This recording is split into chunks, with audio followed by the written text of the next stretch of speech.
Dear students, today I am going to give information about verb. Verb, you must know, is very important in English grammar. No sentence can be written without verb. Verb is so important. You can write a sentence without noun or pronoun, but you cannot write a sentence without verb. Verb के बिना तुम कोई भी वाक्य नहीं लिख सकते हो,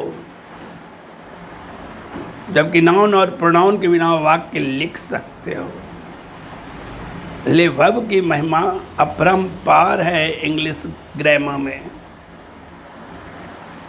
हमारे वाक्य जो अशुद्ध होते हैं वो केवल इसलिए कि हमें वर्ब का ज्ञान नहीं है। कहाँ क्या वर्ब सूट करेगा इसकी जानकारी हमें नहीं है। तो मैं आज जो कार्यक्रम शुरू करने जा रहा हूँ वह आपको वर्ब की दिशा में एक महान कदम है।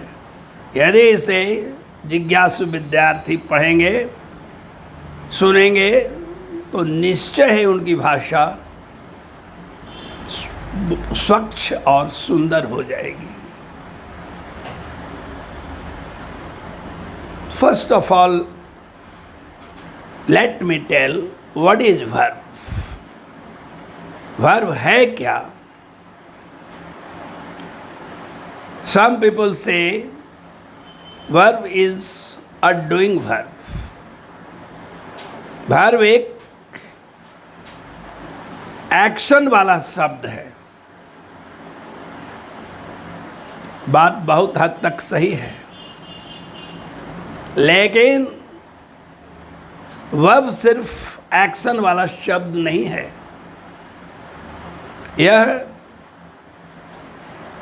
अनेक प्रकार की अभिव्यक्ति में मदद करता है। सो I can say verb denotes three things. First, action. Next, a state of being. And third, possession. पहला है क्रिया, दूसरा है कुछ होने की अवस्था, और तीसरा है अधिकार। इन तीन चीज़ों को वह अपने आप में समेट लेता है। First of all, let us take action. I am teaching English. यहाँ एम और टीच दोनों वर्ब हैं। ही हैज़ डन एम में, यहाँ डू से डन हो गया, और हैज़, ये दोनों ही वर्ब हैं, एक्शन वाले वर्ब हैं। She is writing, write action है। He is cutting grass, cut यहाँ पर एक्शन है। 90% वर्ब जो है एक्शन को कवर करता है। इतने एक्शन है कि मैं उनकी जिक्र करना मुश्किल समझता हूँ। मैं जो बोल रहा हूँ वो भी एक्शन है, तुम सुन रहे हो वो भी एक्शन है, जो समझ रहे हो वो भी एक्शन है, और जो याद कर रहे हो वो भी एक्शन है। तो वर्ब का पहला काम है एक्शन को शो करना। I dance, she laughs, he eats, they sing, all are action. Dance, sing, eat, etc. all are action. तो एक्शन को व्यक्त करने में यह बहुत ही पाइवोटल रोल करता है अदा। बहुत महत्वपूर्ण भूमिका है इसका। लेकिन action alone is not enough. Point number 2 में ये स्टेट ऑफ बीइंग को व्यक्त करता है। For example, I am an English teacher. English teacher कोई जन्म से नहीं था मैं, एक स्टेट आया, अवस्था आया कि मैं इंग्लिश टीचर हूं। यहाँ एम जो है स्टेट को व्यक्त कर रहा है। I am an English teacher, am verb है जो स्टेट बता रहा है, अवस्था, कि मैं क्या हूं। यू आर अ स्टूडेंट, यहाँ आर तुम्हारी अवस्था बता रही है कि तुम विद्यार्थी हो। ऐसा नहीं है कि जन्म लेते ही तुम विद्यार्थी बन गए थे। उम्र बढ़ने पर एक स्टेट आया, अवस्था आई कि तुम विद्यार्थी हो। She is an SDO. वह एसडीओ तुरंत नहीं बन गया, धीरे धीरे पढ़ लिख करके मेहनत करने पर वह एक अवस्था आया कि वह एसडीओ बन गया। यहाँ पर इज जो है अवस्था को शो कर रहा है। They are policeman. यहाँ पुलिसमैन एक स्टेट है। कोई बच्चा पैदा होते पुलिस नहीं बन जाता है और डंडा उठा लेता है।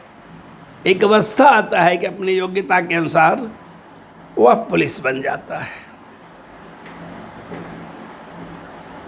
Mister Krishnan is the DM of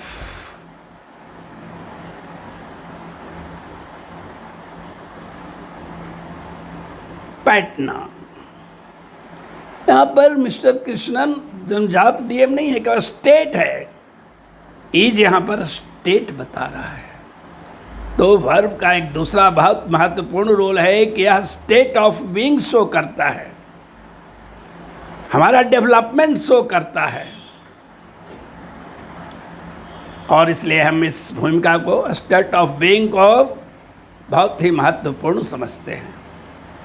verb का एक और तीसरा काम है, वो है पोजीशन शो करना, अधिकार व्यक्त करना।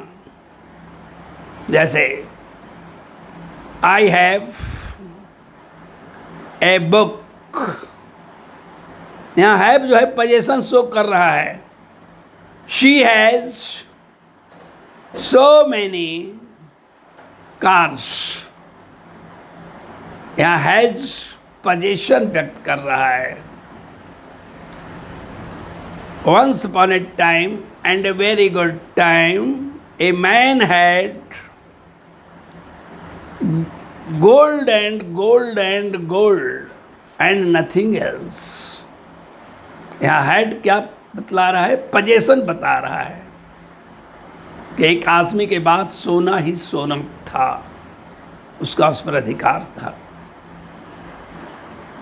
तो you see, verb shows three things: position, a state of being, and action.